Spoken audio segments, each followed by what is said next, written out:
L'avantage du monoplanétarisme et de l'astrologie minimale, c'est que ça permet de faire apparaître des cyclicités et des répétitions.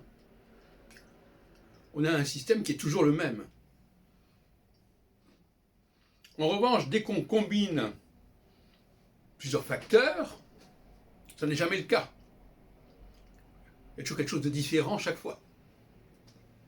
Alors c'est bien commode, dans certaines mesures, parce que ça permet comme ça d'expliquer que oui, mais c'est pas tout à fait la même chose, etc., etc. Mais de s'en sortir, mais en même temps, ça crée une astrologie, comme on dit, infalsifiable. Plus on a de facteurs, plus il est possible de distinguer les choses les unes des autres. Eh oui. Alors c'est un avantage au niveau de l'astropsychologie, où il faut montrer que telle personne n'est pas comme telle autre personne, que nous sommes tous différents, n'est-ce pas?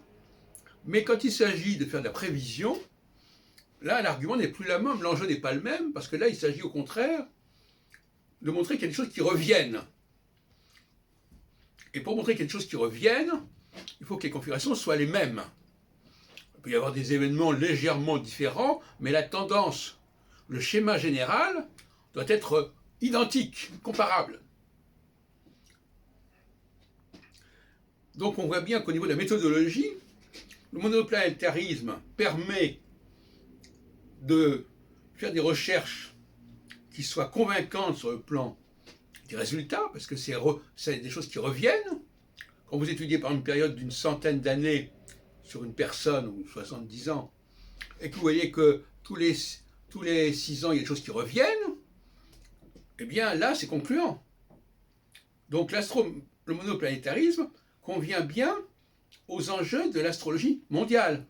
C'est ce qu'avait bien compris d'ailleurs, à sa façon, André Barbeau, quand il travaille sur son indice cyclique, même s'il travaille sur plusieurs planètes, il les regroupe en quelque sorte, c'est le cas de le dire, pour que ça ne donne qu'une seule courbe.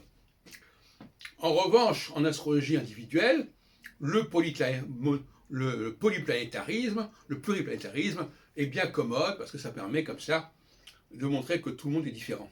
Parce que paradoxalement, en astropsychologie, il s'agit de montrer que les différences, et en astrologie cyclique, il s'agit de montrer les similitudes.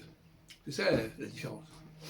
Donc des méthodologies différentes et deux approches de l'astrologie complètement différentes.